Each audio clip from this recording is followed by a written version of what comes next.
A couple weeks back, I had the pleasure of hosting Timon Cline of American Reformer to discuss Operation Reconquista, a movement started by popular YouTuber Redeemed Zoomer, if I can even say his name properly. In this episode, Timon and I will actually be joined by Redeemed Zoomer to talk about some of the critiques that we offered and just ultimately have a strategy session about how Christians can take back the culture for Christ. So, all this and more, please join us. Stick around. Welcome to Forge and Anvil, where we hammer out uncomfortable conversations to sharpen ourselves for the cultural, political, and spiritual war that we are living in. My name is Connor. I am host of this podcast. I am a husband, a father, and a follower of Christ Jesus, doing my best to represent him well wherever I go. As I mentioned in the intro, I am joined today by a Redeemed Zoomer. So, Zoomer, go ahead and introduce yourself to those who are not yet familiar. Well, thank you, Connor, for having me on the podcast. It seems like you talk about really interesting, really important stuff. I'm happy to be here. For those of you who don't know me, I'm Redeemed Zoomer. I'm just a regular college student with a YouTube channel, and that's about it. But I really do care about spreading God's kingdom and talking about strategies for how to do that. Awesome. Glad to have you. And Timon will be joining us a little bit late. We had a scheduling miscommunication, but he should be jumping in here any second. So we'll bring him on when he joins. But before we get started, feel free to check out our Substack, forgeandanvil.substack.com. That is home to our show. I put every episode there. And if you put in your email for free, it'll get sent straight to your email as each podcast version drops. And of course, there's some writings that I put up there as well. So feel free to check it out. Like, share, YouTube, X, and Rumble right now. I'm not sure if my camera's cutting out for you guys. I've had a little bit of camera issues tonight. We'll see if it cuts out on me. Worst case scenario, I'll jump straight back to the potato cam that you've all missed so dearly. So, but yeah, we'll go ahead and dive straight in, Zoomer. So, like I mentioned, this is kind of a follow-up episode to the one that Timon and I did discussing Operation Reconquista. So, we did kind of do our best to describe Reconquista, and we tried our best to steel man what the movement is. But of course, I would love for you to kind of explain in your own words what Operation Reconquista is. And I know you recently did kind of a expansion of your movement, so feel free to talk about that as much as you'd like as well, but the floor is all yours. Thank you. So Reconquista is just this basic idea that when a church or a university or any other institution drifts to the left, it is better to stay in the institution and fix it rather than running away and starting something new. So Reconquista is the antithesis of what I call retreatism. And retreatism is what conservatives have been doing for the past 100 years in every major institution. When the churches go liberal, you split off and form your own evangelical churches. When the cities go too liberal, you run away to the countryside. When the universities go too liberal, maybe you go and start your own universities, or maybe you just start being skeptical of universities altogether. And the fruits of this have been the leftists hijacking every cultural center, and that is how they've been able to spread their ideology so rapidly. Culture comes from the root word cult, which means religion. Culture is inseparable from religion. So every culture and the institutions of every culture are going to be affiliated with a certain religion. It used to be that at every major university, like Ivy League schools, most of the professors were Presbyterian, Episcopalian, and Congregationalist ministers. Back then, the institutions were not just Christian, but were Protestant and Reformed Christian. That's what religion the institutions were. And there even were some Baptists. Brown was founded by Baptists, I must begrudgingly admit. But nowadays, the religion of all the institutions is leftism. And leftists never build powerful institutions. They only hijack what Christians build. Leftism is a virus. And like viruses, leftism cannot reproduce on its own. It needs to hijack healthy host cells and turn them into virus factories. The leftists turn Christian institutions into leftist factories.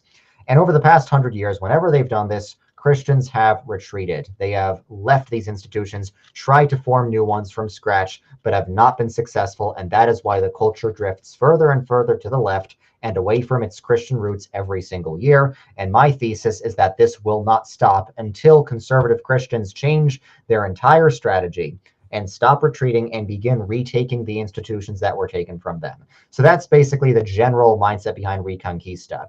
The Protestant Reconquista is the specific movement to retake the mainline Protestant denominations that have mostly been hijacked by liberalism. I say mostly because in every mainline Protestant denomination, there is a conservative remnant. It's a minority, but it's there in every mainline Protestant denomination, even the most radically progressive ones like the United Church of Christ. So the strategy of the Protestant Reconquista is mainly to strengthen those conservative minority churches in these mainline denominations, knowing that in about 30 years, they're going to be the only ones left. Because what liberalism does, just like a virus, it kills churches. If you don't give people a reason to go to church, if you don't preach anything different than what the culture is preaching, people are not going to go to church. And that's why in these denominations, and liberals know this, the liberal congregations are dying out the fastest. If we bolster the conservative congregations within these denominations, then pretty soon they're going to be the only ones left. And I can give more examples of why I know Reconquista is the only method that can be successful, but I'll leave it to you for any questions about the general idea of Reconquista. Yeah, I tend to agree with you completely with the ideas behind it. I think that you are correct. I think that we see retreatism in so many areas of our culture, whether that be the church or higher education. You can see how Harvard turned into Princeton, which is no better all this time later.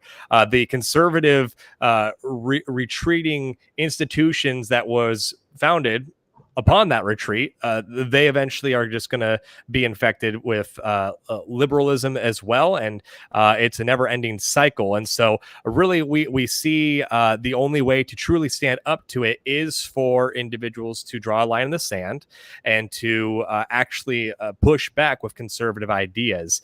The issue that you've pointed out in other content is that conservatives are very apathetic. I think so much of us are focused on starting families and starting businesses and just being lay people of the church that we don't focus on institutions. Whereas liberal individuals tend to view institutions as their sense of authority. And so they put so much more stock into taking over these institutions. That's why you see individuals performing the long march for the institutions. You and I were talking about that backstage before we went live. And it's just the reality that we have to face. The question becomes, how are we going to deal with this? Now, you've talked a lot about the mindset, but I'd love for you to tell us a little bit more about the practical steps that you've begun to take for how you're actually enacting Operation Reconquista. Well, first of all, you're absolutely right that conservatives don't care about the institutions as much, and leftists find their sense of authority from institutions. And part of my whole story is I used to be a leftist. I was raised in New York City, the New York City area, which is very leftist.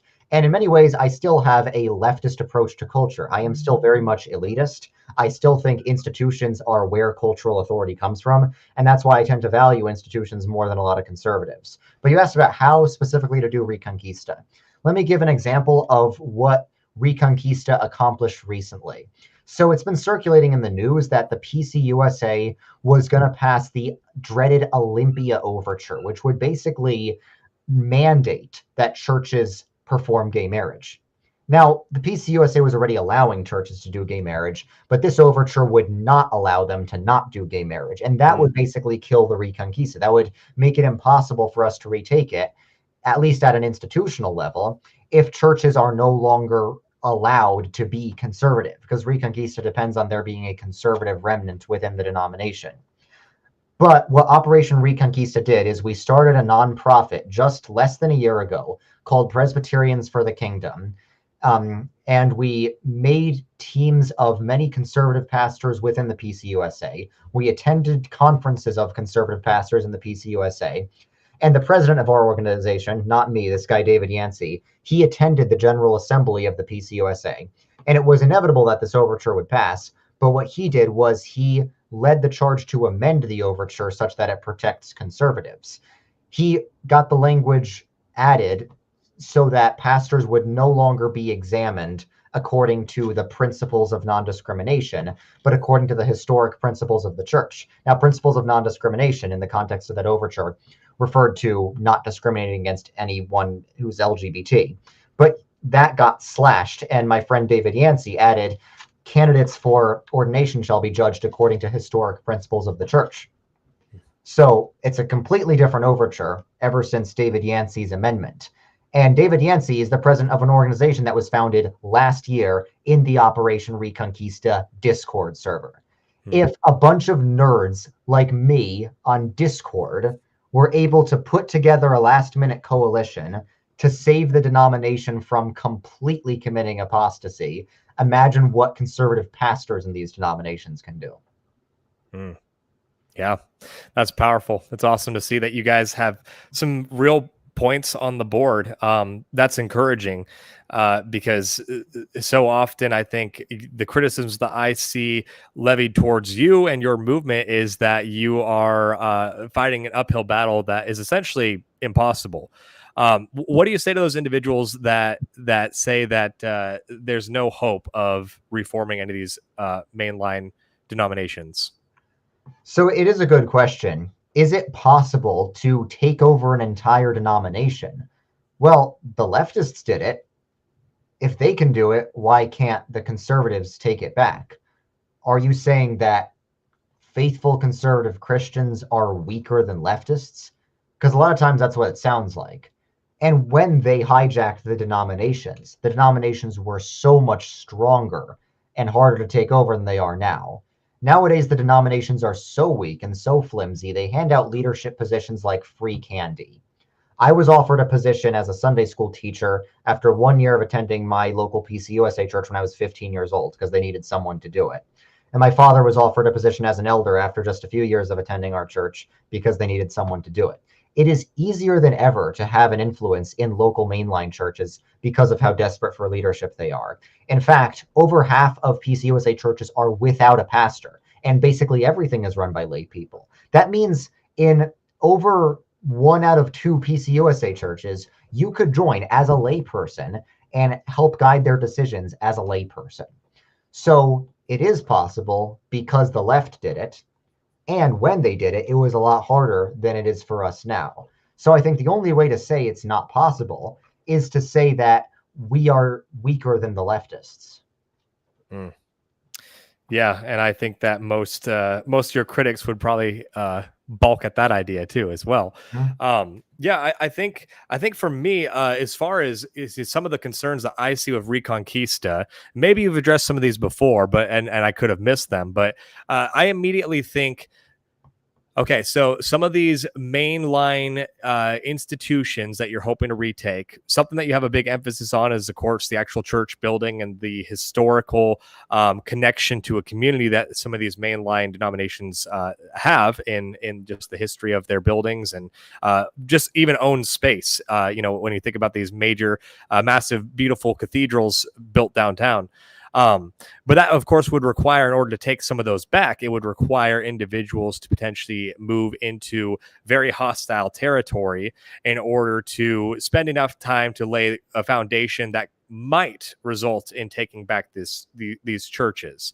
So I think the thing that is to fight by flight in some of these, for lack of a better term, blue cities that have become openly hostile to the Christian worldview, or whether or not these individuals need to sort of sacrifice themselves almost like a missionary going to a third world country that's persecuting Christians. That's sort of how I begin to think about these things. And of course, it's slightly dramatic, but it's just the reality of Aaron Wren's negative world. As negative world continues to tick on, I believe that the persecution towards the church will increase.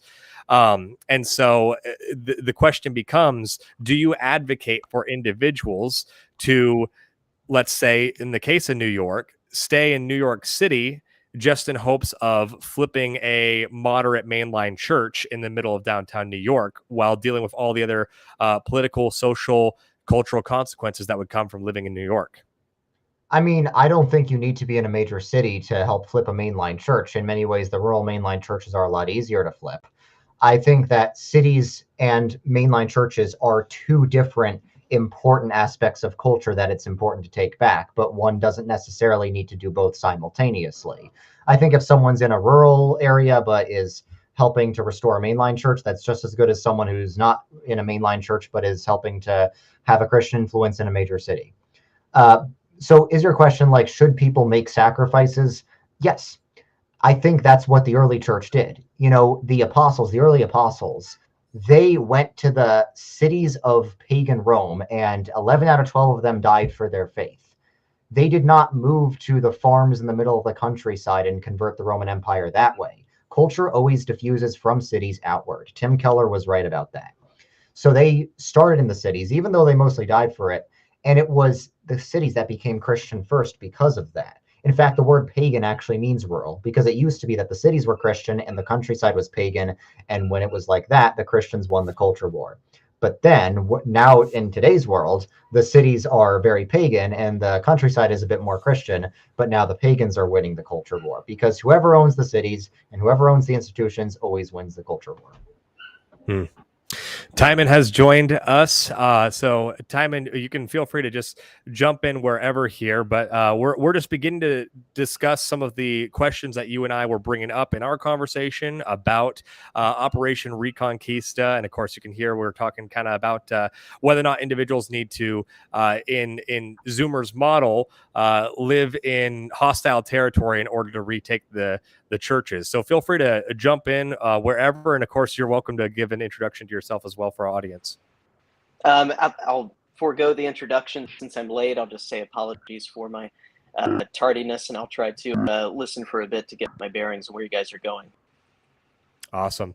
Hey, Timon, I think that your audio is doing the same thing. I'm going to jump.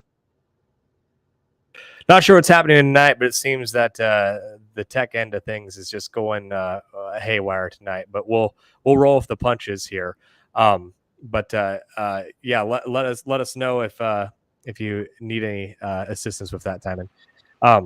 Is it still doing it now? It's still doing the same thing. It is. I don't know what. Okay, let me just try what I did last time then. Awesome. Cool. Appreciate it. Yeah. Well, sorry about that, folks, but that's what you get for doing a live stream. So I think the thing that I immediately think of in my scenario, I agree with you that, of course, we should be willing to sacrifice. The question becomes whether or not we do Hail Mary passes or whether or not we play the long game. And I think that you would advocate playing the long game strategically. Yeah. Comes for someone, young kids, mainline church. Of course, I'm in the SBC and don't have to necessarily join a mainline Protestant denomination myself. But if there was someone in my same circumstance who's interested in becoming part of the PCUSA, if the mainline PCUSA church is in, let's say, downtown Nashville, that's the nearest big city to me, I would immediately hesitate to advise that individual to move into downtown Nashville, where they're going to have so much more social and cultural assault on their values, just to flip that main door solution. Right. So there's different ways in which someone could do Reconquista, in which someone could retake cultural institutions. Now, I've already mentioned this before, but generally speaking, with a few exceptions, the Reconquista movement does not advise people join liberal churches to change them, but rather conservative mainline churches to strengthen them. Because there are a lot of moderate to conservative mainline churches that aren't dying out because of liberalism. They're dying out because their inhabitants are 10 boomers. So the main mission on a lay level for Reconquista is not to take over congregations. It's to keep congregations alive. It's to keep those congregations alive. And a lot of times young people don't want to attend churches that are mostly old people. They want to attend churches with other young people, and that's why they keep going non-denominational. And let me say this. The Bible doesn't say you should go to a church with other young people. The Bible does say young people need old people. It is better to go to a church where you're the only young person than to go to a church where there are no old people and it's just you with other young people. So I think part of that mindset needs to change. There are so many mainline churches everywhere that are not liberal. They're just boomer. And those are the ones we need to revive and keep alive. So being in those churches is not necessarily subjecting your children to a hostile environment. You don't need to be a crusader to be in those churches. You just need to be in a slightly less exciting church than the local church plant that has a very bustling community, but it'll probably die out in 5 years. So my point is that no matter who you are, unless you're living on some island off the coast of Alaska, there's probably some way in which you can do something Reconquista related. Most areas, at least in America, have a moderate to conservative mainline church of some denomination, including American Baptist, by the way. American Baptist counts as a mainline denomination that we need to revive, and most of those churches are conservative. The problem with the American Baptist Church is it's not trending right or left, it's just trending down, and we need to help revive the American Baptist Church. So I don't really know if there is any scenario in which there is no way in which you can help retake or revive some cultural institution. Yeah, no, I agree with that. I think the question just becomes, is Operation Reconquista the way to do it? As far as the American Baptist, so what's your thought process behind why that particular branch needs to be revitalized? Well, because the Southern Baptist Church is doing great. That's all. Both the American Baptist and Southern Baptist churches are like the mainline Baptist church in America. But the Southern Baptist Church is doing fine. And the American Baptist Church, it's not necessarily going liberal that much. It's just dying out because it's one of those traditional boomer churches that people aren't as excited about. So part of it is not necessarily retreatism. It's just that people don't care about their own tradition and heritage as much. So part of Reconquista is just persuading people to care about that and attend their local American Baptist church rather than their local non-denominational church. So why the American Baptist specifically? Well, because it's the Northern Baptist Church, and right now the North doesn't have a strong, active Baptist denomination, and it might help the North if we did. So do you feel we should focus on renewing that branch, or in my mind, I guess I immediately think that the SBC does have churches in the North, of course, not nearly as populous as the South, but although we have Southern Baptists in our name, we are by no means relegated only to the South nowadays. So if the SBC, for example, is doing fine, would you not see that the SBC making a greater impact in the not see that as being a more appropriate measure to take? Well, perhaps. I mean, the American Baptist Church is the historic denomination of the North. So most Southern Baptist churches in the North are like modern church plants. They don't have all the history. Now, I know that the way Baptists work is congregationalism. So if we could get a lot of American Baptist congregations to just reaffiliate with the SBC, I think that would be equally good in that context. But I'm glad you mentioned the SBC, because the SBC is doing very well. You're right. And the SBC is my favorite example of a successful Reconquista. It was experiencing some of the same liberal drift that the other denominations were experiencing, but there was the conservative resurgence in the 90s, and it was retaken. And the fruits and blessings of that were massive, because now in every Southern American town, you will have an old, historic, and faithful Baptist church everywhere. And the SBC is still having a prominent impact on culture, such that places like Louisiana are now putting the 10 Commandments in public schools. And because the mainline Baptist church did not go liberal, Baptists don't have the same negative stereotypes that other Protestants do. Like sometimes people are like, oh, you're Presbyterian? Don't they have women pastors? You're Lutheran? Don't they have pride flags? You're Episcopalian? Don't they have lesbian priestesses? You don't get that if you're Baptist. No one says, oh, you're Baptist? Aren't they the most liberal ones? No. Because the Baptist name has not been tarnished by your mainstream historic denomination being hijacked, the way the Presbyterian name and the Episcopalian name and the Lutheran name has been tarnished. So I could go on listing the many blessings of holding on to your mainline historic denomination, but I think that's why the South is still so religious, because the mainline established church in the South stayed faithful.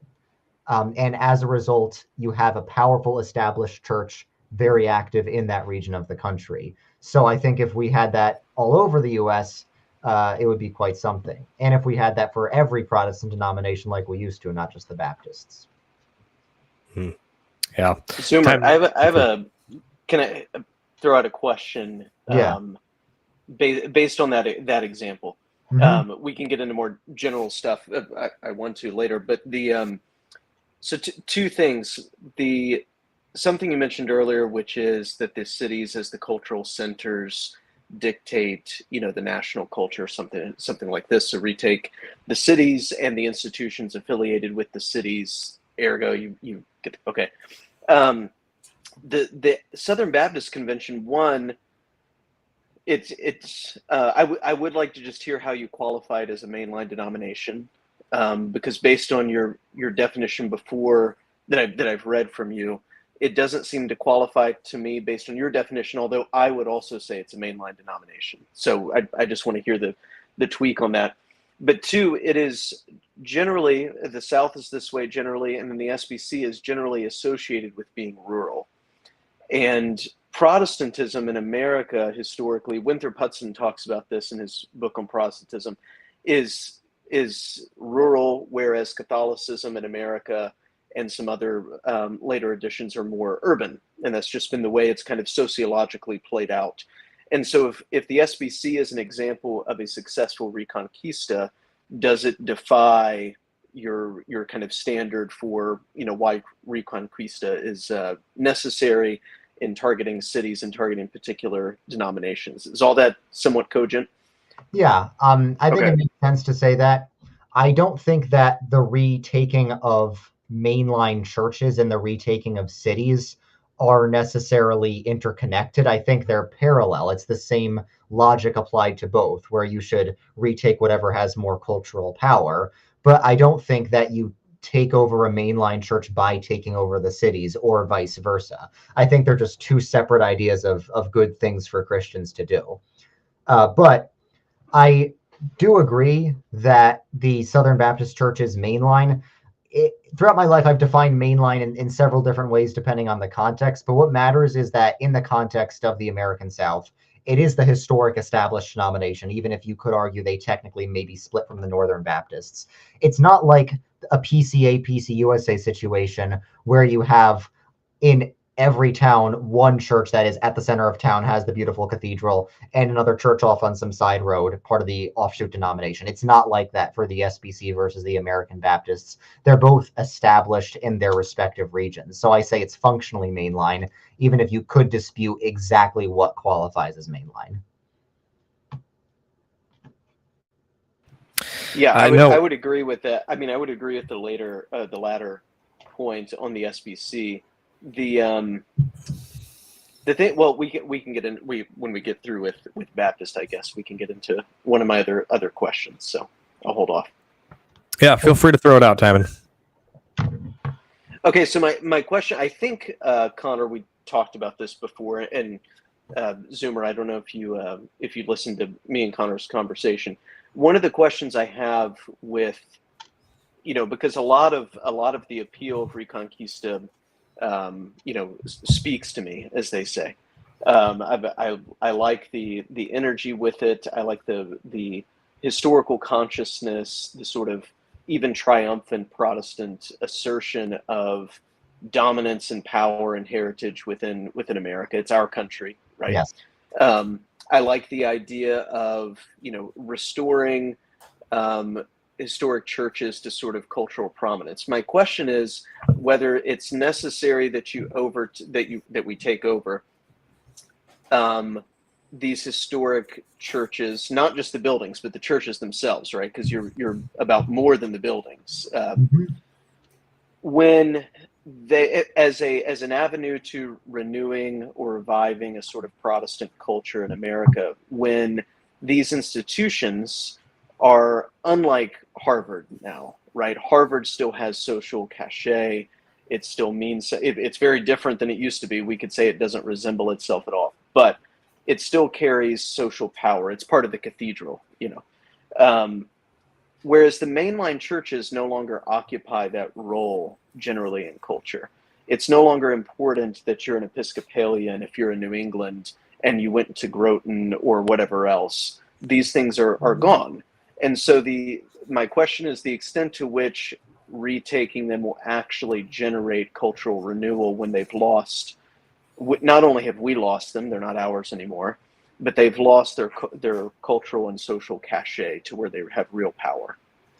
Right. So two things I would say. One, I think it is objectively good in and of itself to retake historic denominations, even if it doesn't have cultural impact, because I think the church should be as united to itself and to its own heritage as possible. I think we should have large institutional churches, and I think that's a good in and of itself, even if it doesn't result in cultural impact. But I also think the reason the mainline church has lost its cultural impact is because it doesn't say anything that contradicts the culture anymore. I think it could gain its cultural impact back if it actually starts preaching Christianity like it used to. But because it's been going along with whatever the culture says, it's lost that. I don't love John MacArthur, but one of my favorite quotes of his is, if the church becomes just like the world, it has nothing to offer the world. The reason I think this is possible is that the Roman Catholic Church still has prominent cultural influence. Is it enough to completely overtake leftism? No, but most of the Christian cultural influence that does happen is from the Roman Catholic Church, and that's because they haven't been alienated from their own institutions. So, especially if we have faith in Protestantism, which I do, there's no reason to believe that if we had a Protestant church that was as institutionally strong in America as the Catholic Church, we would gain back our cultural influence. But the Catholic situation is unique in my opinion, and we can get into that if we want to as a sort of contrastive example. But the way that the mainline denominations wield cultural and social power is when they're a member of and a part of the larger apparatus, right? This was always the case, and so they've been sort of excised from that apparatus. They're no longer really a part of it. They're not a player anymore. And so my question is, why is it necessary that those particular churches are retaken if what we're really talking about is a sort of counter-revolutionary front, which will necessarily require parallel institutions, new things to be built in order to retake the culture, because the rest of the apparatus doesn't belong to us either, right? This pipeline from like the Episcopalian Church through its private schools into the Ivy League and then to the State Department to run the world is gone. And so we have to, create something different in order to counteract what still exists, the vestiges of that now are at war with us. They hate everything about us. The rest of it does. So why is it necessary that those churches, those denominations be retaken instead of, say, we're going to create new colleges because we've got to combat Harvard, it hates us. Why wouldn't we say the same thing about the churches? Now, ideally, we would retake the whole apparatus. We would retake the colleges as well. We would not create new colleges. We would retake Harvard. We would retake all those private schools. We'd retake everything, ideally. But let's for now assume that we can't do that, that the only thing we can retake is the church. Why does it need to be these mainline churches as opposed to building new churches? I agree with you that these particular mainline denominations have lost most of their cultural influence as those particular denominations. But there still is a lot of objective value in having a strong, established, united, and wealthy denomination like the Roman Catholic Church. The Roman Catholic Church was never part of that apparatus, but because they have a strong, established, united church, they're still able to have some cultural impact. Is it as much as Protestants used to have? Of course not. But we can still, just by having a strong, established church, just by having that, we can get up to the level of where the Catholics are and perhaps even beyond. Now, then the question becomes, which avenue is most likely going to give us a strong, established, united church? And I don't see any option for that other than reviving the main lines, because all these splintered offshoots just are starting with so few resources. I don't see how they could ever build up anything like a united, established denomination. I'm not seeing it. I think Reconquista has a chance of rebuilding a strong, established church.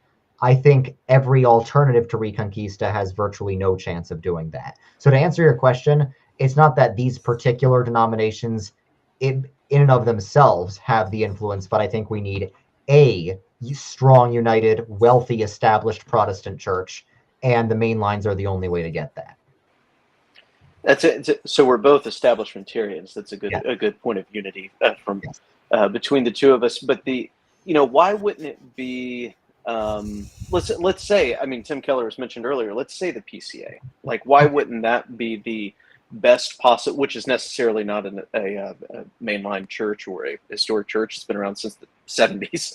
So why wouldn't that be the best avenue for, what do we want to call it, another conservative resurgence, but at scale, right? And now we can say historically there's problems with Presbyterians leading the charge on that, because in America they never really were that, at least in the colonial context and for a while thereafter. But let's say the PCA has some cultural cachet, it has good resources, it's orthodox, it's more flexible than, say, the OPC. I've been part of both of them. Why wouldn't that be the best avenue to have something going for us? Because, as we know from history, it's a lot quicker to hijack a denomination than to build one from scratch. The PCUSA, or just any mainline church, with all its resources, seminaries, private schools, denominational infrastructure, publications, summer camps, that takes centuries to build up to what it is today. It takes a really long time. And when it was being built up, it was built during positive world, back when Christendom had the resources to build that. And we don't live in that world anymore. It took centuries to build that. It did not take long for progressives to hijack the denomination. It's always easier to take a fortress than to build a fortress. So that's the model I'm going after. So in my mind, it is easier to take over the PCUSA than to build up the PCA into something that has as much denominational infrastructure and resources as the PCUSA. Now, if people want to help build up the PCA, I'm happy for them. But I think re-hijacking the more developed institutions is going to be a lot quicker than trying to rebuild the main line, starting in negative world where Christendom doesn't have the resources to build anything. Right. So maybe building a fortress is slower than taking one. But what if the one you're trying to take and then retrofit is dilapidated? You know, that its structural integrity is gone by the wayside. Isn't it easier in that case, given those options, to then build something new, which is not exactly building something brand new, but it's newer, right? Of course. And then especially when it's the case that when we're talking about money with the PCUSA, that's a legitimate point, because Princeton Seminary is empty. There's no one there. It's a ghost town. But they have a $90 million endowment, right? So this is something we want. They have nice buildings. They have resources. But there's no one there. And most of the people that are there are Catholics, actually, at this point, which is strange. But that's something we would love to have. We'd love to hijack it. There's many reasons that the few people still clinging to it for whatever reason will try to ensure that no one can hijack it, if out of spite. Even if we showed up and said, hey, we will make this thing survive, we'll give it students, they wouldn't want it. So given these options, this sort of dilapidated fortress versus building a new one, why is overtaking the dilapidated one and trying to retrofit it better? Well, I agree that the infrastructure of all the mainline denominations are crumbling, but even today, the mainline denominations still all have way more resources than their conservative offshoot counterparts. Like if you compare the Episcopal Church to the ACNA, if you just want to talk about money, yeah, the Episcopal Church has way more money than the ACNA. The PCUSA has way more money than the PCA. They have more money, they have more buildings, they have more publications, they have more private schools, they have more summer camps, they have more educational organizations, they have more community service organizations to help the poor, they have more infrastructure. It is a ghost fortress. It is an abandoned fortress, but it's still a fortress. Like in Lord of the Rings, Helm's Deep was sort of abandoned, I think. I don't really know the lore, but it was still a fortress. An abandoned fortress is better than no fortress. An abandoned battleship is better than no battleship. If you're in the middle of a war, and we are in the middle of a culture war, I'd much rather have an abandoned fortress than to try and build my own fortress when I can't get any resources to build one. And right now the church can't get any resources to build anything. So yeah, there is rot in all these institutions. I'm well aware of that, but they're still way more developed than all their evangelical counterparts. So now a lot of times people will say, "Oh, you're prioritizing pretty buildings over theology." No, I'm saying we need both pretty buildings and theology. If I only cared about pretty buildings, I would be perfectly content in a liberal denomination, and I wouldn't be needing to do a Reconquista. And you made a very good point that even though these institutions are often a ghost town, they're kept alive based on endowments from generations of faithful Christians. Generations of faithful Christians donated their money to these seminaries, not expecting the seminaries to go apostate. These apostates are living off of Christian money. We can't allow that. We need to take it back. We need to reconquer the things that so many Christian men, so many Protestant Christian men dedicated their lives to. We can't dishonor their heritage. So something that I'm going to propose then, and maybe this is broadening the discussion a little bit, but I'd like to talk a little bit about balkanization, because we're living through balkanization, whether we like it or not. We are currently in the midst of the great sort. So many individuals have left places that they were born and raised so that they can completely plant new roots. I'm one of those individuals. I'm now in a very Christianized part of the country. I'm in the Bible Belt, but I came from the West Coast, very much not a part of the Bible Belt. So whether we like it or not, balkanization is happening.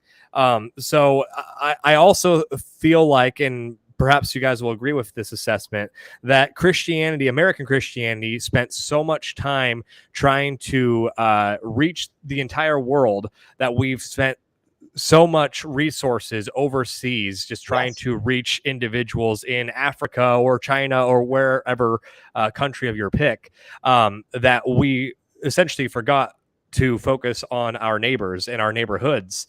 And that's a lot of what's led to this decline. So now that we're starting to balkanize, in my mind, Timon has written a great article all about the Alfred option, about building fortresses and then building a network of fortresses. It seems as though this balkanization is naturally going to provide that.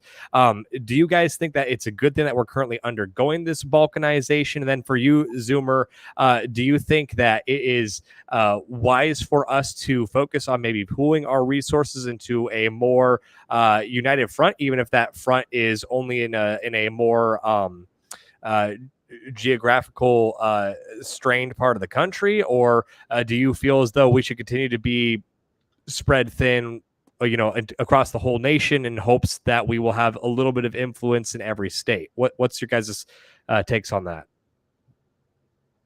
Well, I think that there's upsides and downsides to the fact that people move around a lot. It weakens local communities when people always move around. There's not much heritage. It used to be that everyone would go to the same church as their great-great-grandfather. And I wish that were true. I mean, it can't be true for me because my ancestors are Catholic and Jewish, but it should be true for normal people. But it's also a good thing that people move around a lot, because let's say there's only 10 faithful mainline churches of this denomination left, which isn't true. Every mainline denomination has hundreds of faithful churches. But since people move around a lot, they could actually move to concentrate themselves in those faithful churches. So there is opportunities here. So I haven't read the Alfred option. I've read the Boniface option, and I've listened to podcasts about the Benedict option. But I think if building these fortresses can include taking over fortresses and preserving existing fortresses within the main line, I'm all for it. I think conservative Christians need to have more unity, and this unity could perhaps even include some offshoots. I think all the Presbyterian offshoots, for example, need to get over their differences and unite with each other, because when a madman is at the door, feuding brothers reconcile. So I think it is good that we have the opportunity to pool our resources. We will have to be pooling our resources. I think, honestly, we need to do the opposite of church planting in negative world. In positive world, that's when you do church planting. In negative world, that's when you try and consolidate your resources. That's why denominations that don't plant churches, like those continuing Anglican churches, tend to have much more traditional looking churches than the ones that try to expand rapidly, like the ACNA, and plant a bunch of churches in elementary school cafeterias, church plants that will probably last 10 years on average. Yeah. Timon, what's your take? And feel free to talk as much as you'd like about Alfred option. Sure. I mean, you asked if this is a good thing. I don't know if it's a good thing or a bad. It's just happening, right? So that's kind of my perspective of the balkanization thesis, the regionalization, whatever you want to say. This is happening. There's a sorting process that we're going, and that will only increase. And much of that has nothing to do with what we're talking about with mainline churches or churches generally. It has to do with other material conditions and political conditions. And so I think you're going to see that trend only increase, and there's going to be various effects. In terms of what we do as Christians, I do think it's a time of consolidation. I agree with that. Something we at least implicitly get at when myself and Clifford Humphrey were writing about this fortress building is that much of the consolidation, however, will be decentralized because that's the nature of the beast at this point.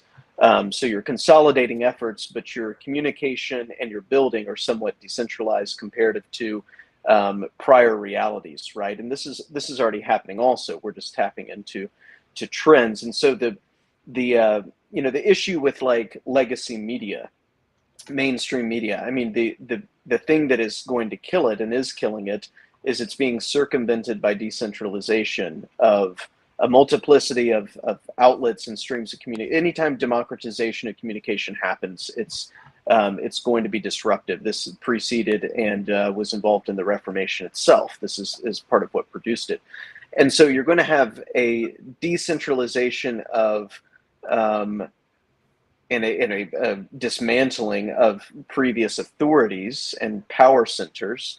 But it's up to Christians to try to coordinate their efforts in doing this and to create new sort of possible futures, which include actual, physical communities. I think it has to do that.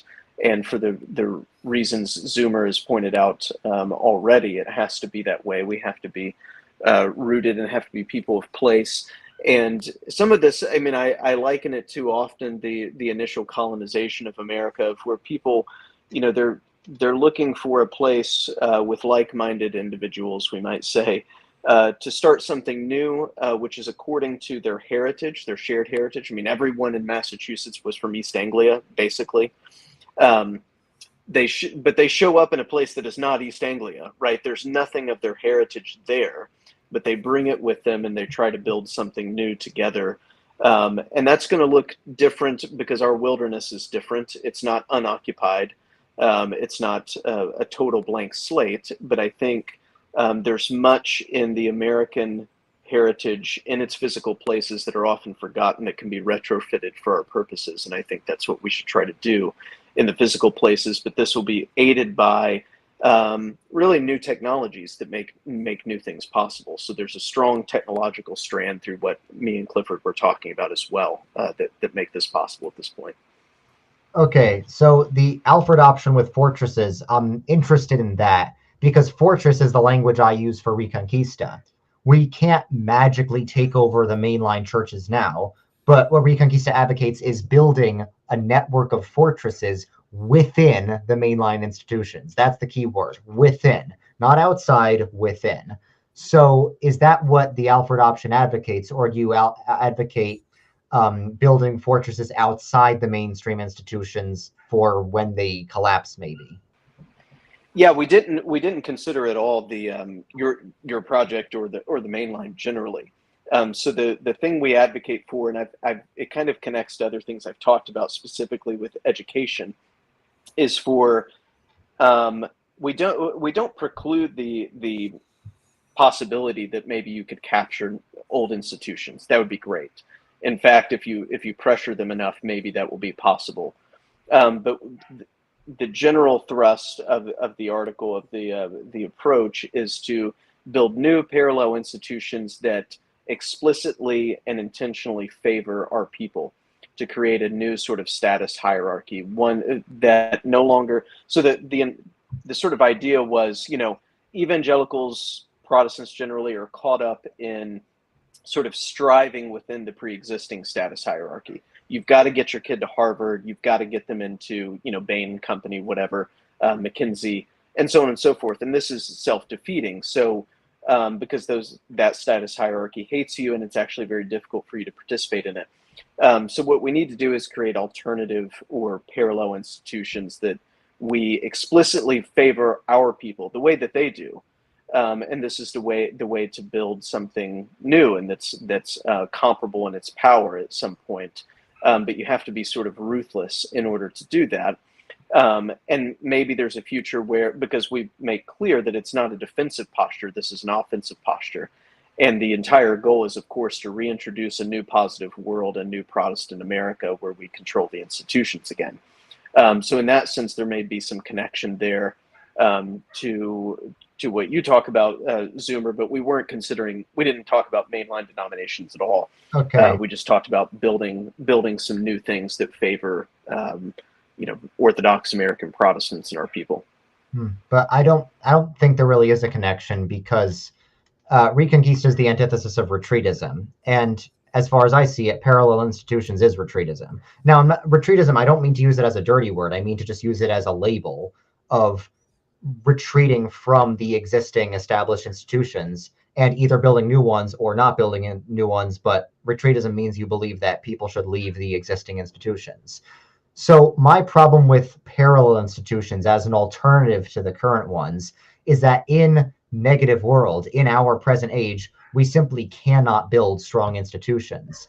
The fact that it's such a feat for any evangelicals to build any decent looking building is just an outward sign. Baptists would like this metaphor. It's an outward sign of the inward reality that evangelicals can't build strong parallel institutions. I wouldn't put it past them to build parallel institutions, but I'm saying they will never be nearly as developed, prestigious, wealthy, or honestly advanced and qualified as the current ones. Like Doug Wilson made New St. Andrews. Good for him. It's never going to be Harvard. It's ranked way lower than third tier state schools, right? So I just question the ability of us to build parallel institutions that can come anywhere close to the present mainstream institutions.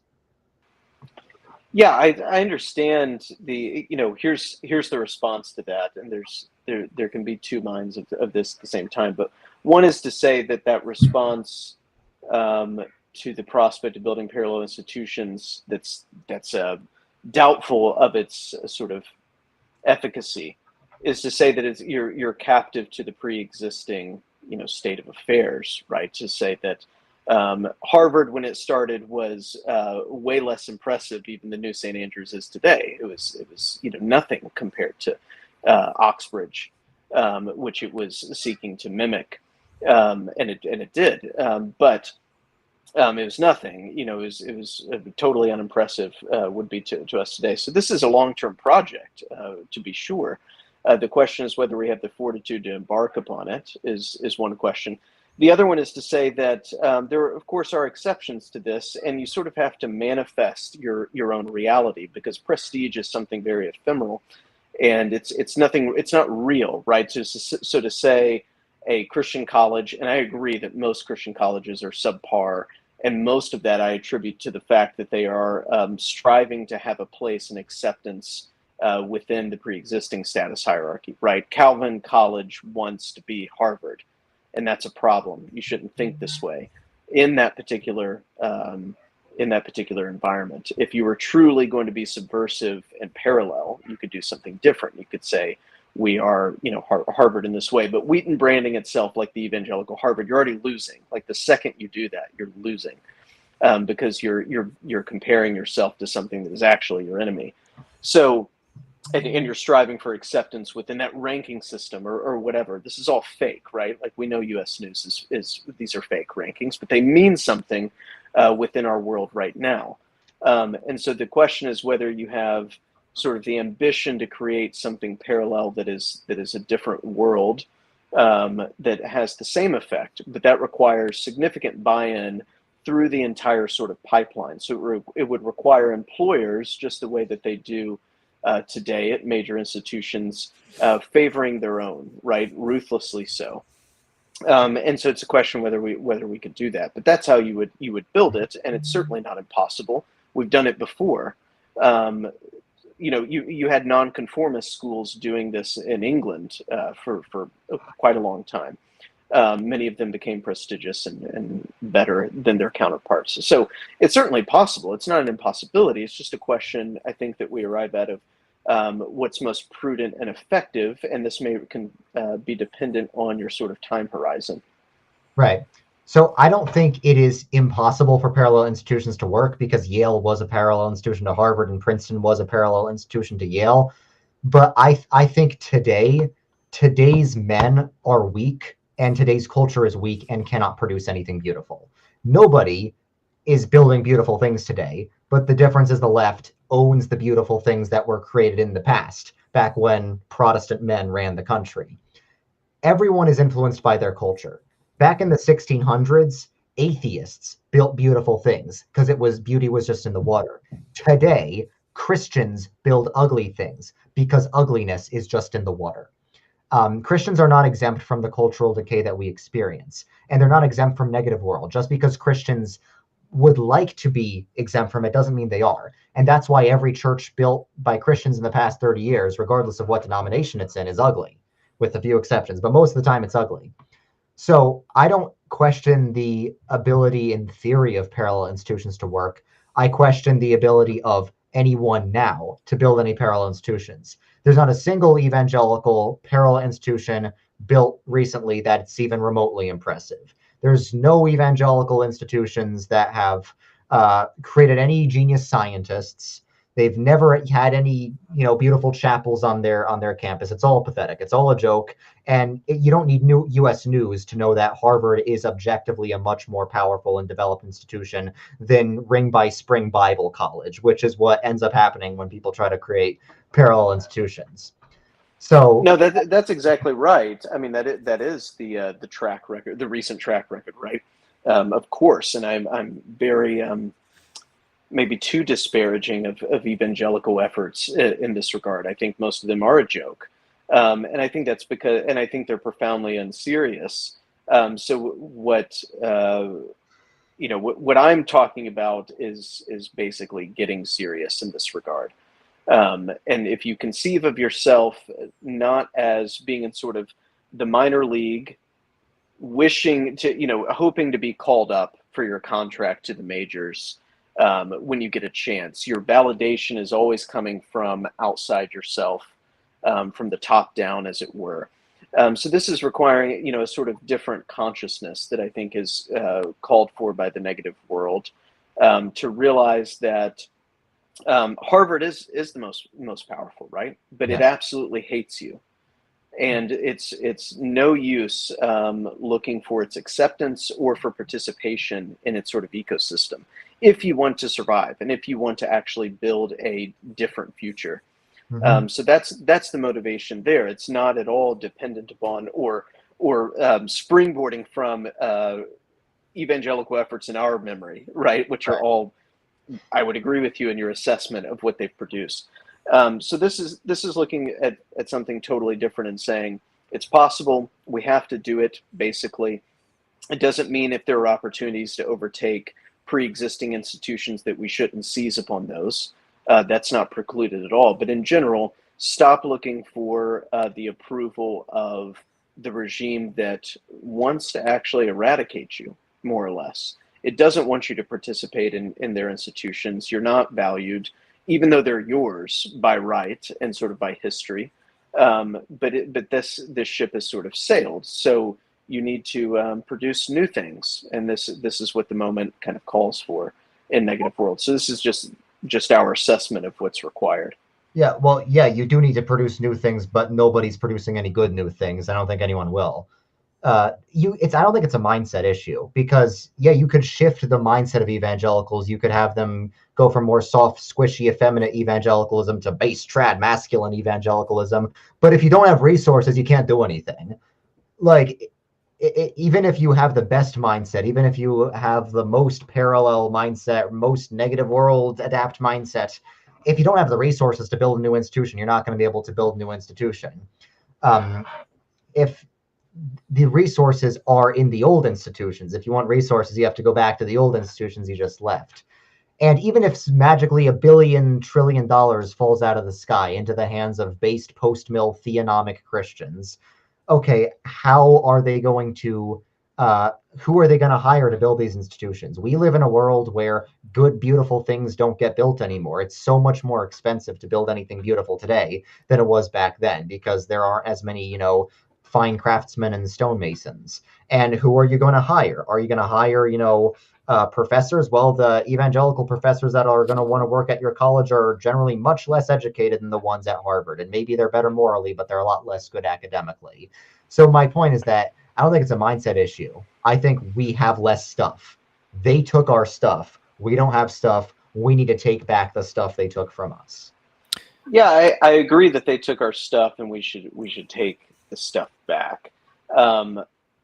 A couple things I would quibble with. One, there's certainly sufficient resources to do whatever we want to do.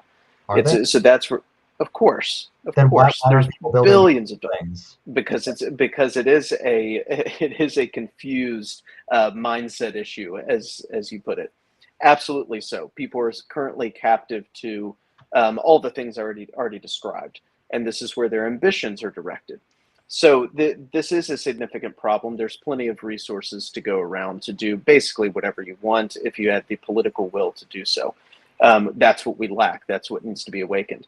That goes hand in hand with a sort of consciousness that the country is ours and we need to reclaim it, and so on and so forth, that I've already said.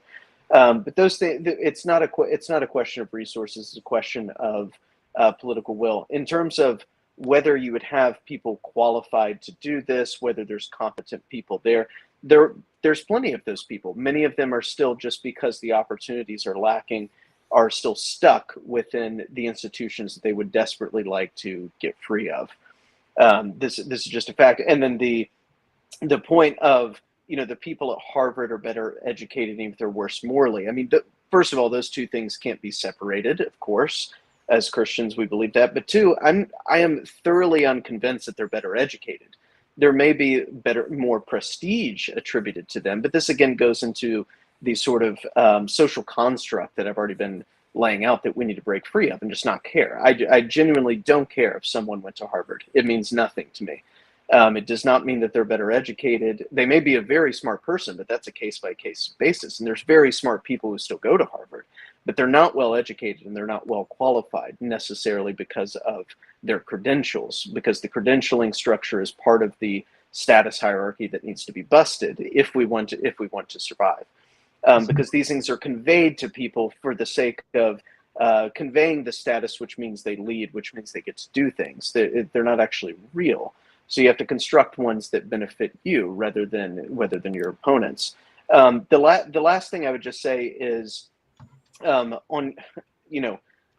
doing all of that is obviously a tall order, but again, these things started very small.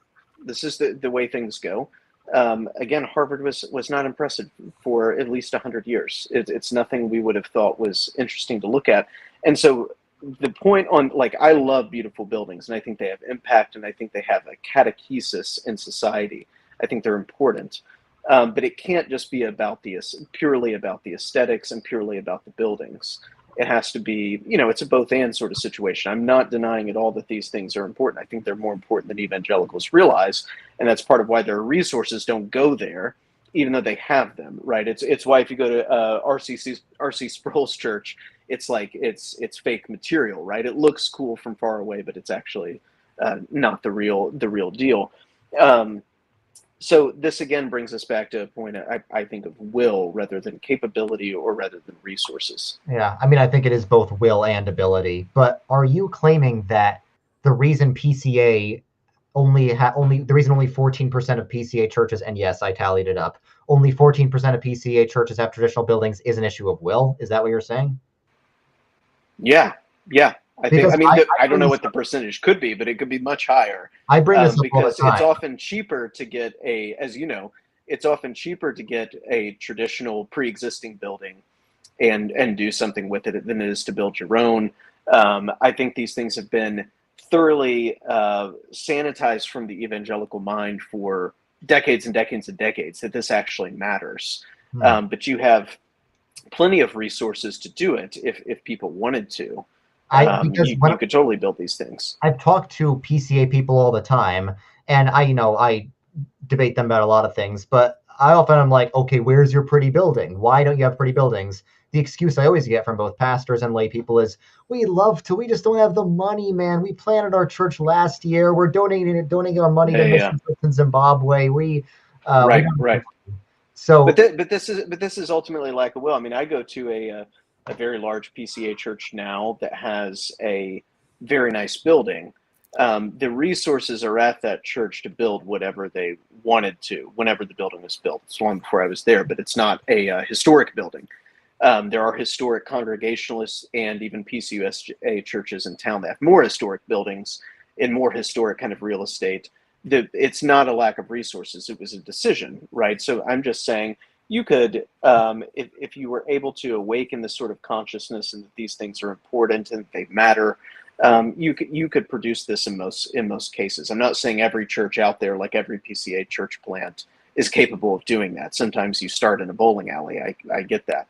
But I'm saying in the main, the PCA is not a poor denomination, and the churches are not poor. The players are not poor, and some of them do have beautiful buildings, and they put lots of money into having all kinds of things. And if you simply redirected that energy and that will, same thing with SBC churches. The SBC church in town is a massive campus, millions and millions of dollars. I can't even calculate what it would cost. They have a football field, they have a school, they have all this, they have a lake, so the point was a decision was made at some point in time. This is how we're going to use and direct our money for particular ends, and you can easily redirect that in a different way. I don't think that is without outside the possibility. Well, I mean, I think the CREC is a better case study, because the CREC is a nomination where you can't deny they want pretty buildings. Every CREC social media page that I see has cathedral aesthetics on their social media. Where does the church actually meet? In an elementary school, public school cafeteria, where they say they say public schools are satanic, but then they meet in public schools. So for them, it definitely is a money issue. You could say, okay, well, they're not the PCA. You could say that CREC is unable, PCA is unwilling. But I think the broader problem is that these evangelicals just can't stop splitting off from each other and running away. So even if they eventually did get the willingness to build beautiful things, they couldn't stick together long enough to do anything. You're saying, oh, you have to be patient. It takes many, many years for Harvard to grow into something. But I feel like evangelicals can't stick with one denomination for more than 20 years. Like CREC was formed after people split off from the PCA. And nowadays people are saying the PCA is going too woke. You have to go to the OPC. Until that goes too woke and maybe it doesn't have enough head coverings, then you have to go to the... No, this is right. I mean, this is something, Neil Ferguson has pointed out that Protestantism is infinitely visiparous. It's a sort of, that's fine insofar as it goes. It's a valid critique. This is just something you have to deal with. I mean, even in early America, it's not like we had a unified, national domination, obviously. So, this is something you have to deal with. I'm not for us. I'm against the general trend that you're pointing out. I also see it as a problem for many reasons, including the sort of social and political, broadly speaking, action we're talking about and being able to actually accomplish things. So I totally see it as a bug that needs to be taken care of. I'm not really sure where else to go with that, because we agree that it's a problem, but I don't think it's defeating to my point. Well, let me go ahead and ask this then, Zoomer, because you mentioned New St. Andrews and you said something about they're like third tier or not even third tier or something like that. And I know you didn't mean it necessarily derogatory. You're just speaking factually. They're not looked at as a prestigious institution. Yeah. I think to Timon's point, I think he's saying that if we're going to look to the world for accreditation and prestige, of course, we're not going to receive it because the world hates us. So then at the end of the day, it becomes, if New St. Andrews had a gorgeous campus that was aesthetically on par with, say, Harvard, would you then, in your mind, look at them as being a prestigious institution then? Or do you feel like there is other things missing? Because I think Timon's beginning to argue here that the content of a place like New St. Andrews currently, the content of New St. Andrews, although maybe smaller in scale is much more potent and incredible than what's coming out of Harvard. But they don't have, of course, the widespread knowledge as much. And then, of course, they don't have this beautiful, aesthetically pleasing campus. So if those couple of things were filled in, I guess what's missing from New St. Andrews outside of a gorgeous building, or is that the only thing that's missing in your mind? Forget the building. Forget the building for now. How many scientific discoveries have they made? How many great scientists have they produced? How many diseases have their medical students cured? You know, that happens in Harvard. I know that the world's ratings of universities will be biased against Christians, but it's not based on nothing. I'm not a radical presuppositionalist. There is an objective standard, and I don't believe the world is supposed to love the church, but the world is supposed to be impressed by the church. The world didn't love the early Christians, but the world was impressed by the early Christians, and the early Christians managed to work their way up in the system of the Roman Empire that hated them. The early Christians were in the high ranks of the Roman Empire back when Christianity was still legal. So I don't think we should try and flee from this system that hates us. We should try and retake the system that hates us. But let's say New St. Andrews magically got a Disneyland type beautiful campus. Okay, well, like I said, how many great scientists have they produced? How many great doctors and medical students have they produced? I don't know. How many great composers has their orchestra produced? So there is some objectivity to this, and Catholic universities are still ranked high by these evil, dirty, secular rankings. It's not based on nothing. It is based on something objective. I think objectively, Harvard is still a more developed institution than New St. Andrews. Morally, New St. Andrews is obviously better than Harvard, but that's like saying if your battleship is a flimsy raft and the enemy battleship is like a battleship, which battleship is better? Obviously, your battleship is morally better because you're on it, but your enemy battleship is a better battleship. I think that's what it's like with Harvard versus New St. Andrews. New St. Andrews is a morally better institution, obviously, but Harvard is an academically better institution. I think it's hard to deny that objectively. I think another question then becomes, how long can a institution like Harvard that is dilapidating, how long can that go on before its reputation is completely tarnished to the point where Harvard's just a laughingstock? Because I think it's already becoming that among individuals in the conservative space.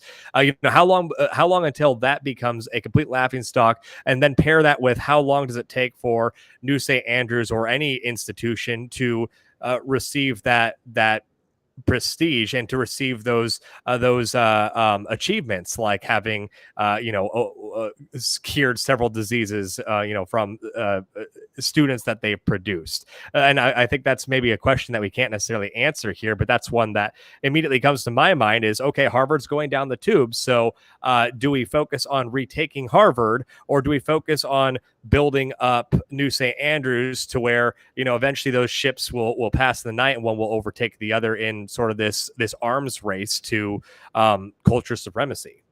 How long? Well, I don't know exactly how long. I can't give you the year, but I can answer this. A lot longer than it takes to hijack an institution. It always takes longer to build an institution than to hijack an institution. The left didn't bother building institutions. They hijacked institutions. So people talk about the Benedict option, the Boniface option, now the the Alfred option. I like to talk about the Antonio Gramsci option, the subversion and institutional hijack option, where you do a long march through the institutions, just like the left did. Because it did not take centuries for the left to hijack institutions. It took one generation. The left hijacked all the mainstream institutions. There was a lot of money dedicated not towards building institutions, but towards hijacking institutions. We know it's easier because that's the avenue the left pursued, and they were successful. If the left had tried to build their own parallel institutions, they would have not won the culture war. But they dedicated their resources towards hijacking existing ones. They dedicated their nonprofits towards funding their ideology in the institutions, and that's how they won. So I don't deny that Harvard might wither away and lose its prestige in several generations. I also don't deny that it's theoretically possible that New St. Andrews might somehow last until we get to Positive World 2.0, and then there can be enough Christian men to donate to it to make it flourish. I don't deny that it's possible. I do deny that it's possible within our lifetime. I explicitly deny that. In fact, I'm willing to bet on that. I also explicitly affirm that it's possible to hijack an institution within a generation. So I think that's what we should try to be doing rather than retreating and building new institutions that are going to be a joke compared to the old ones. So at what point in your mind would you decide to give up on an institution? Because I try to view things through the lens of build what you need, reform what you can, and destroy what you must. So where's your line, I guess, in the sand for when you think something should actually be, we should, kick the dust off of our feet and abandon certain institutions, and when you think that we should put everything into reforming an institution? So I like to ask myself when it comes to culture war, WWMD, what would Marxists do? When do you think Marxists would give up on hijacking an institution? There we go. Never. Never. Never give up. I'm not post-millennial here, but I'm more functionally post-millennial about Harvard and Yale than a lot of people are. Yeah, you don't give up. The Marxists never give up. The enemy never rests, neither should we.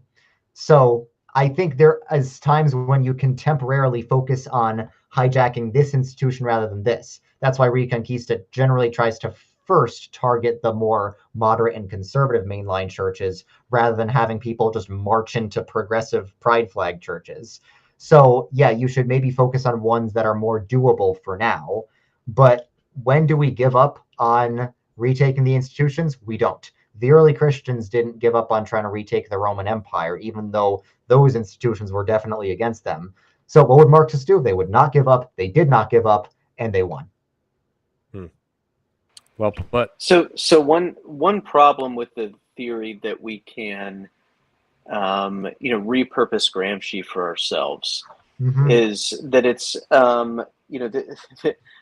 the overtaking, whenever we want to date it, the mid to late 20th century, the overtaking of the institutions was dependent upon many other social and political factors that suited them at the time to be able to do that, right? So it's dependent on certain things outside of the institutions themselves, these sort of stars aligning so that the pressure from outside is significant enough that your demands are given into. I agree that Marxist liberals generally are much better at the line of succession.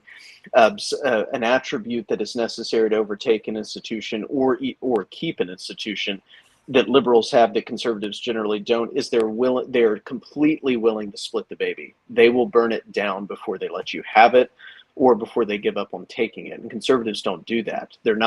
We are willing to abandon an institution because we love it, because we're the true mother, and allow our enemies to wear it as a skin suit before we burn it down. That's just the way it typically works. The left, thinks about it totally differently. They're willing to, in sort of Russian fashion, burn their own towns down in their covered retreat before they let you have the resources. So two things. One is the mentality, and it goes to this: if the evangelicals lack the mentality to build new and good and quality things, they certainly lack the mentality, which has to be much more ruthless, to overtake and even maintain certain institutions. And then the other thing is the sort of social and political stars aligning that allow you to have the cultural power to pressure these institutions to give you what they want, essentially. And they did do it in some regard by creating parallel institutions. I mean, we see this with the critical theorists at Harvard, certainly the critical race theorists, essentially laundering their own publications to create the facade of prestige in order for them to get their tenure and their positions and everything else. I mean, they're very adept at this.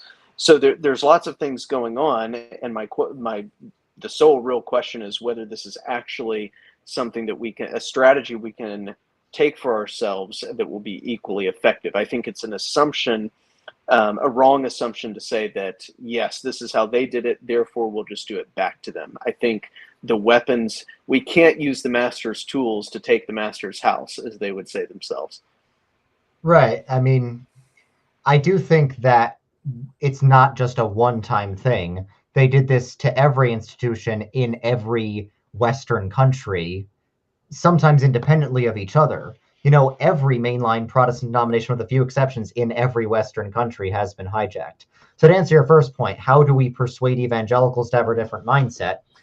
I think that it's if you go with the Reconquista strategy or the retreatist rebuilding strategy, either way, you're going to have to convince the evangelicals to change their mindset. But I think the Reconquista strategy doesn't require them to have massive resources at their disposal at all. Now, you could say, like, yeah, there was also the political stars aligned. They were sort of laundering their own publications, but there's no reason we can't do that. What they're doing is sort of like what I'm describing with our fortress model in the Reconquista, where we build our own parallel institutions within the mainstream institutions. So it's sort of like parasitic, like we're the parasites, but in a good way. Where yes, I'm fine with building parallel institutions as long as they are within the infrastructure of the main institutions. So the second the main institution, and to be clear, that is, I mean, that is happening in certain places, at certain. I mean, this is, we're fixated kind of on the on education, but it is happening in certain large state universities for sure. Parallel institutions that are parasitic. That's for sure. That's happening, and that's through. I mean, somewhat through political action. Most of these centers that are then kind of morphing into colleges are dictated by red state legislatures, which is a nice sort of loophole to avail yourself of. But the general question, you're right, it happens at a bunch of institutions all at once, right, in the mid 20th century. And again, this is because of the political environment at the time. That's what enables you to be able to pressure institutions in a particular direction with hiring, with the development and allocation of certain resources, so on and so forth. So what we would be dependent on then is an analogous political happening that would benefit us in order to do that in the same way, at the same speed, if we're going to reverse engineer it. Okay, but I don't think the Marxist takeover of the Western institutions was funded by politics, because academic leftists have always been way to the left of political leftists. I don't think it was politics first and then culture. I think it was the institutions first and then politics. They were always way ahead of the left-wing politicians in terms of their leftism, and that continues to be true to this day. But there are a lot of rich Republicans that would happily fund a takeover of mainline institutions if there was such a takeover. And I think that would be a much more productive thing to fund than donating to useless Republican candidates who throw Christians under the bus every single year. Well, that's certainly the case on the latter point. The sort of sleeper cells that you had in elite institutions that were more and more left. I mean, this happened extremely early, because we know already that the New York Times was making apologies for Stalin like day one, right? So this is very early, but you had this sort of sleeper cell mentality for sure, which was, took advantage of the fact that these institutions were, in a real sense, then devoted to sort of free inquiry and representation of many ideas and everything. So it preyed upon that.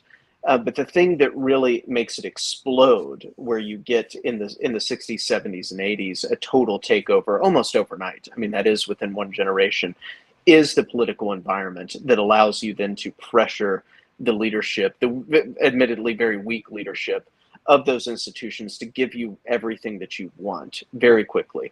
And my question... So my point is, we just don't have that leverage, and it's unforeseeable that we will have that leverage with those institutions to do the same back to them for our benefit. Again, I don't really think the reason they were hijacked is because they were capitulating to political pressure. What I think is that in the later 20th century, conservatives focused mostly on politics and elections, whereas progressives focused mostly on educational institutions. Like, there have even been a lot of conservative quotes recently lamenting the fact that we sort of let the left hijack education. We sort of gave that over to them. We sort of ceded that ground to them. And the right focused on elections. And the Republicans did win a lot of elections, for sure. They were very good at gerrymandering electoral districts. But the problem was, once the educational institutions were hijacked, both the Democrat and Republican parties began shifting to the left at about the same rate. So I think what really happened was the right focused more on politics, and we had, Reagan and the moral majority and all that, while the left was insidiously hijacking the educational institutions. I think we need to stop funding these useless politicians. We need to start funding a re-hijack of Harvard and Yale and Princeton, and let enemies win elections for now. But if we play the long game, within a generation, both parties will begin to shift in a more Christian direction. Yeah, I think there's some truth to the fact of the priorities of the two parties or the two factions, whatever you want to call them. But there's no doubt that the takeover of Harvard, Yale, everything else coincided with certainly the civil rights movement and all of the sort of fallout, the externalities of that at the time. That was the way you were able to leverage yourselves over and against the pre-existing, which was WASPy leadership still, right? The WASP were collapsing at about the same time for various reasons. But this is the way you were able to certainly solidify yourselves within these institutions, whereas previously you'd have one professor in each department that was sort of your guy, the sleeper cell Marxist that was willing to deal with the intolerable conditions or whatever. But you were able to, at that point, pressure these institutions to get on board with the direction of society generally. This is, of course, coinciding with Vietnam and everything else. And so everything was moving in a more progressive, liberal direction. And you were able to communicate to that leadership, hey, you give us what we want. You were able to gin up student rights and everything else. Or we're going to lambaste you in public. I mean, you're going to look like a backward institution, a insignificant institution, so on and so forth. So my only point is, in order to do what the left did, certainly at least to solidify your power, to really take it, you would have to have on that model, if we're going to adopt it, similar political conditions that work in your favor. And it's not going to come from Cruz Rufo trying to embarrass like the administration at Harvard because they cheat or something, like whatever. That's nothing is happening with that. You're not going to change anything. All it does is convince the rest of us of what we already kind of think of these institutions, but it doesn't do anything to them. Real pressure, real political pressure has to come, and that will only come from the same political conditions being in your favor and you having the leverage at the time to make your move. And then, of course, you could argue, well, in order to make that move, you have to have your people set up and ready to go. Your sort of foot soldiers ready to overtake these institutions when the time arises. And I would agree that's something to invest in if your priority is to overtake those institutions again. Right. Well, it seems that, correct me if I'm wrong, it seems that what you're saying is that, like, politics and just the broader zeitgeist is what influences the cultural institutions, but I think it's really the opposite. I think the institutions are where it begins. Like the civil rights movement, it started. Oh, they certainly go hand in hand. I mean, it's somewhat incestuous. I'm just saying for the final takeover to really get the power, it's yours. Like these are your institutions. It's not just you're allowed in. It's not that you just have like a few people. You have to have the stars align in this way. And the Gramscian model is not just interested in the schools, not just interested in the media, but is interested in sort of everything at once, and all of the power centers at once, as well as sort of driving the political discourse in a way that's favorable to your position as you try to enter them. Exactly. So it has to be a sort of full scale assault at one point, and this requires that you've created those outside the institutions themselves conditions, and they may be theorized or they may be sort of worked out on paper by people within the institutions, but they have to really take place in real life in order for you to have that kind of leverage that you need to take them. Right, and that's why recently we expanded the Reconquista movement to not just include taking over churches, but taking over every center of power, because you're absolutely right. We kind of do need to try and do all that at the same time. And I think even though conservative Christians are losing every year, there is fertile soil for a conservative Christian uprising, especially with how many young men, like in Gen Z and Gen Alpha, are raised in woke public schools that hate them. There is a young men's cultural revolution coming soon. And what Reconquista is trying to do is to harness that and direct that towards retaking every major institution at the same time. That's why we expanded Reconquista to include every major institution. But I think any retaking of culture needs to include retaking the existing institutions, because I just don't think we can build new ones in time that are strong enough. Yeah. That's a maybe a good note for you to tell us a little bit more, Zoomer, about how people can connect with what you're doing. Because I saw the video kind of explaining your expansion, but give us a little bit more of a plug for your project and how people can get involved. Who are maybe someone like me who's in the SBC. My denomination's doing pretty good overall. We've got some issues this year, especially, but we're doing great. But how can someone like me still get involved in what you're doing, beyond just church life? Well, get involved by staying in the SBC and keeping it strong. That's just keep it up, man. You're doing great. The SBC might have a few problems. It's doing pretty well. It's doing way better than the PCUSA and the PCA. It's great. God bless the SBC. Keep it up. Keep on keeping on.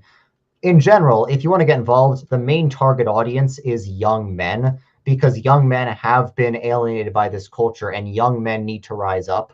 So that's why this movement is mainly being organized on Discord. So the Reconquista Discord, which you can find on operationreconquista.com, is specifically those in or joining mainline Protestant denominations.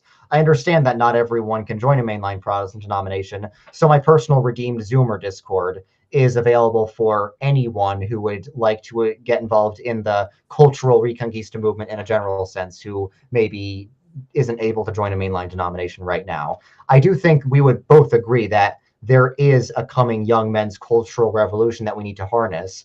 What I would say is we need to harness that by directing them into the mainstream institutions. Yeah. And I think that that's a valiant effort, and I'm sure Timon agrees. And I think it's been a good opportunity to talk about strategy. And I don't know if we necessarily came to full agreement all around, but I think that either way, I would rather be having these conversations, knowing that at the end of the day, our goal truly is to glorify Christ in all that we do, by putting him. But I should say by acknowledging that he is already on his throne, and making sure that every institution acknowledges it as well. So I think that that's a valiant effort. I did want to ask one question that I got messaged over to me. They were asking if you had any different tactics for different ages. So you mentioned young men and wanting to harness young men. What about older individuals who are interested in Reconquista? I think for older individuals, it's actually easier because they don't necessarily have like young kids to worry about shepherding. I think old people, and I don't think this, I've seen this, a lot of the people who are the best conquistadors in the PCUSA are old people, are retired pastors who don't have much to lose, and they're just dedicating their lives towards fighting for the denomination, and God bless them. I know so many old pastors who really should just be retiring now, but they've gone out of retirement to help crusade for the PCUSA. So many old pastors that were active at General Assembly, that were active in the fellowship community, which is the conservative wing of the PCUSA. So I think for old people, it's exactly the same. Let's say for young women, I think a lot of the cultural Marxism is spread in young women's circles. So young women can play a big part by trying to counter that. I really do appreciate the influence of young female influencers like Allie Beth Stuckey, who provide counter narratives to the current cultural narrative of self-love and self-obsession. I would say we need more young female conservative Christian influencers, preferably conservative Presbyterian influencers, because we don't see enough of that. For old women, same thing as for the old men, honestly. So yeah, I think every demographic can be fighting for Reconquista. But I think young men, that's where we're about to see the strongest counterculture. Yeah, I tend to agree. Well, anything you want to plug? Where can people go to keep up with you and everything that you're doing? Of course, you mentioned Operation Reconquista, but where else? Twitter, your handles. Feel free to throw anything out. Yeah, my Twitter's mostly where I save my spiciest, most argumentative takes, because Twitter's not going to censor me for that. But my main thing is YouTube. So if you wanted to subscribe to my YouTube channel, I'm Redeem Zoomer. Yeah. Awesome. Timon, where can people go to keep up with you and all that you have going on? Oh, just Twitter. They'll find everything there. Yeah. Awesome. Perfect. And of course, check out American Reformer. You do a lot of work with them as well. So AmericanReformer.org. Well, we appreciate all you guys joining us for this live stream. Sorry about some of the tech issues at the beginning, but we got it ironed out eventually. Feel free, Zoomer. Looks like you have something. Yeah, I just want to say one thing. I said this earlier on the stream, but I guess this commenter just didn't catch that part. Someone's in the comments says it's foolish to suggest young people desperate for good shepherding should sit under false preaching to reclaim something they've never had before. That's not what Reconquista suggests. Unless you're a Navy SEAL Christian, Reconquista says that you should really just join the conservative minority of mainline churches to strengthen them. So people getting involved in Reconquista 9 out of 10 times would still be going to conservative churches with good, solid preaching. It's just that nobody knows these churches exist because they have the mainline labels, so everyone avoids them because of those mainline labels, even though they are good churches. There we go. Awesome. Cool. Well, thank you all listeners. We appreciate you joining us. Feel free to check out our Substack, forgeandanvil.substack.com. Follow me on Twitter at ForgeandA. Would really appreciate it. And feel free to share the video. And we'll see you next time.